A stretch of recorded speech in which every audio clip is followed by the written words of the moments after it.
Good morning, all of you. BA first year Economics, second paper Indian economy और उसका chapter चौथा unit first capital पूंजी।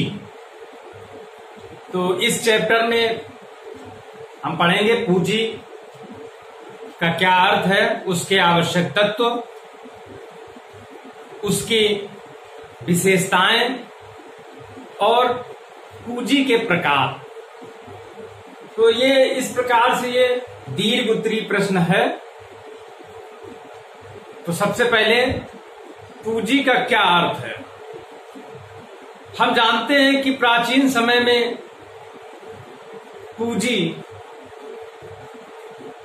तीर कमान, हथियार, ये हमारे आदिकाल में पूंजी थे। वर्तमान युग मशीनी युग है। औद्योगिक क्रांति के बाद मशीन पूंजी हो गई। इस कारण से आज के युग को मशीनी युग भी कहा जाता है। तो सबसे पहले पूंजी कैपिटल। तो पूंजी की परिभाषा धन का वह भाग जो उत्पादन कार्य में लगा हुआ होता है, पूंजी कहलाता है। ये पूंजी की एक सबसे छोटी परिभाषा है कि धन का वह भाग जो उत्पादन कार्य में लगा हुआ है।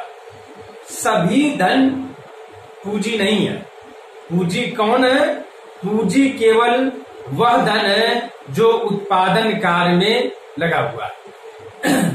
दूसरी परिभाषा प्रोफेसर मार्शल की, प्रकृति के समस्त निःशुल्क उपहारों के अतिरिक्त वह सब संपत्ति जिससे आय प्राप्त होती है, पूंजी कहलाती है। अब प्रोफेसर मार्शल ने पूंजी की परिभाषा बिल्कुल स्पष्ट कर दिया कि पूंजी मनुष्यकृत धन है। पूंजी प्रकृति का निःशुल्क उपहार नहीं है। प्रकृति ने हमें जो निःशुल्क उपहार दिए हैं, प्राकृतिक संसाधन मान लो, उसके अतिरिक्त वह संपत्ति जिससे आय प्राप्त होती है, तो वो संपत्ति जिससे आय प्राप्त होती है पूंजी कहलाती है। तो मार्शल की परिभाषा सर्वश्रेष्ठ परिभाषा है पूंजी की कि प्रकृति के समस्त निःशुल्क उपहारों के अतिरिक्त, प्रकृति ने जो हमें निःशुल्क उपहार दिए हैं उसके अतिरिक्त वह सब संपत्ति जिससे आय प्राप्त होती है, पूंजी कहलाती है। दूसरी परिभाषा प्रोफेसर टॉमस की, व्यक्तिगत व सामूहिक संपत्ति का वह भाग, व्यक्तिगत या सामूहिक, पर्सनल या कलेक्टिव, टोटल सोसाइटी की, ट्रस्ट की, समाज की, राज्य की संपत्ति का वह भाग जो और अधिक धन उत्पादन में सहायक होता है। तो पूंजी क्या है प्रोफेसर टॉमस के अनुसार? व्यक्तिगत या सामूहिक पूंजी का वह भाग जो और धन या जो और आय उत्पन्न करता है, पूंजी के। तो इस प्रकार से मार्शल की परिभाषा और प्रोफेसर टॉमस की परिभाषा, दोनों परिभाषाओं से स्पष्ट है कि पूंजी वह धन है जो उत्पादन में सहायक है और धन उत्पादन करने का प्रयास करती है। रिकार्डो के अनुसार पूंजी धन का वह अंश है जिसका उपयोग उत्पादन में किया जाता है। पूंजी धन का वह अंश है जिसका उपयोग उत्पादन में किया जाता है।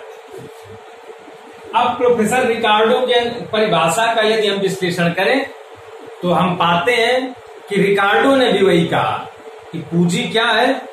कुल संपत्ति पूंजी नहीं है। संपत्ति का वह भाग जो उत्पादन कार्य में लगा हुआ है, जो अतिरिक्त आय उत्पादित करता है, वो क्या है? पूंजी है। तो प्रोफेसर मार्शल, प्रोफेसर टॉमस और प्रोफेसर रिकार्डो की परिभाषा से स्पष्ट है कि पूंजी धन का वह भाग है जो और अधिक धन अर्जित करने में सहायक होती है।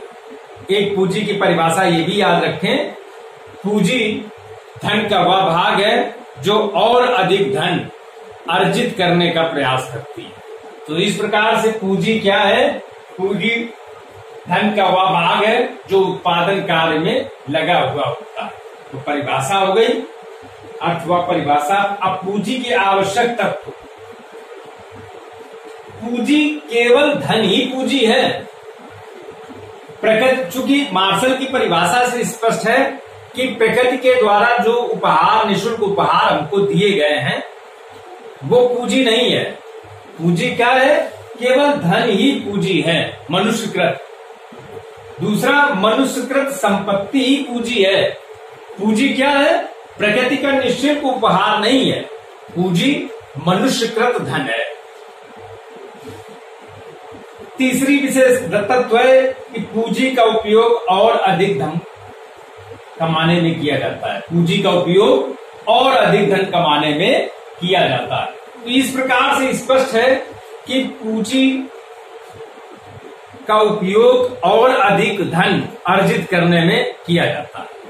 चूंकि परिभाषा ही पूंजी की है कि धन का वह भाग जो और अधिक आय अर्जित करने में उपयोग आती है या प्रयुक्त होती है, पूंजी कहलाती है। तो इस प्रकार से पूंजी के आवश्यक तत्व तो केवल धन ही पूंजी है, मनुष्यकृत संपत्ति ही पूंजी है, पूंजी का उपयोग और अधिक धन कमाने के लिए किया जाता है।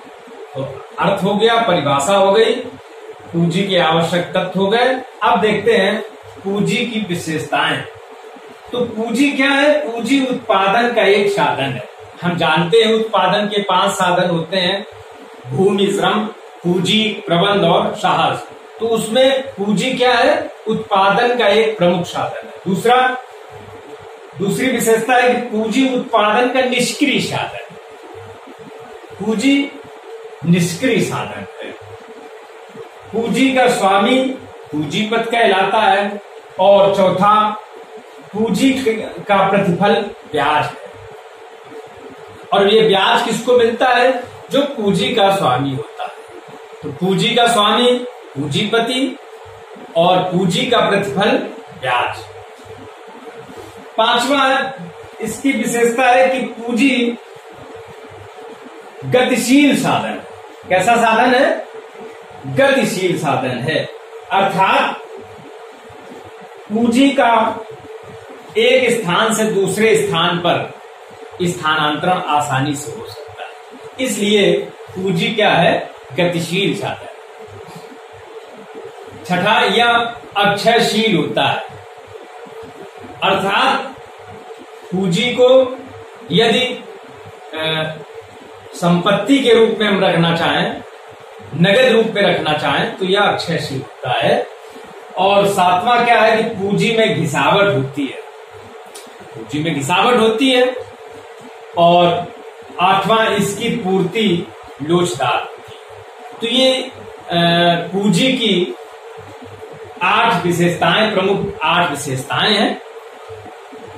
इस प्रकार से पूंजी की अर्थ, परिभाषा, आवश्यक तत्व और पूंजी की ये 8 विशेषताएं। पूंजी की परिभाषा, पूंजी की आवश्यक तत्व और पूंजी के लक्षण।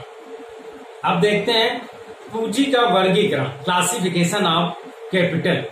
पूंजी को कितने वर्गों में विभाजित किया जा सकता है?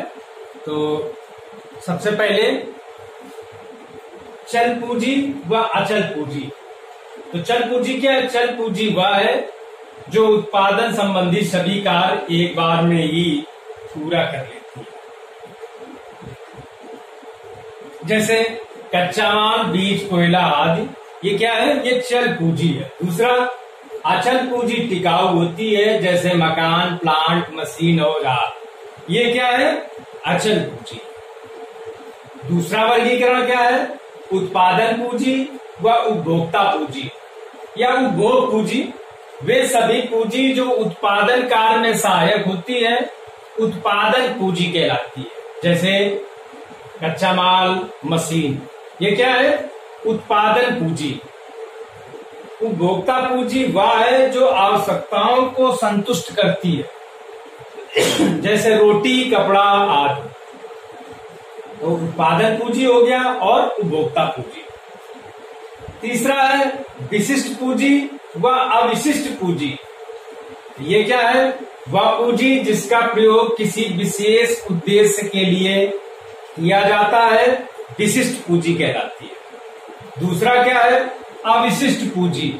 वह पूंजी जिसके भिन्न भिन्न उपयोग होते हैं, जैसे बिजली। और विशिष्ट पूंजी क्या है? जैसे रोटी। देशी पूंजी व विदेशी पूंजी। तो देश के आंतरिक स्रोतों से प्राप्त पूंजी क्या कहलाती है? देशी पूंजी। और विदेशी स्रोतों से प्राप्त पूंजी को विदेशी पूंजी कहा जाता है। और पांचवा है व्यक्तिगत पूंजी व सार्वजनिक पूंजी। तो किसी व्यक्ति विशेष की पूंजी को व्यक्तिगत पूंजी कहा जाता है। सार्वजनिक पूंजी वह पूंजी है जिस पर पूरे समाज का अधिकार होता है। तो इस प्रकार से पूंजी का वर्गीकरण चल पूंजी, अचल पूंजी। दूसरा वर्गीकरण उत्पादन पूंजी, उपभोक्ता पूंजी। तीसरा वर्गीकरण विशिष्ट पूंजी, अविशिष्ट पूंजी। चौथा वर्गीकरण देशी पूंजी व विदेशी पूंजी। और पांचवा वर्गीकरण व्यक्तिगत पूंजी व सार्वजनिक पूंजी। तो इस प्रकार से पूंजी का ये प्रश्न जो है ये कंप्लीट हो जाता है। पूछा जाता है कि पूंजी का क्या अर्थ है, पूंजी की क्या विशेषताएं हैं, पूंजी के क्या लक्षण हैं, पूंजी के आवश्यक तत्व क्या हैं, पूंजी को कितने भागों में वर्गीकृत किया गया है।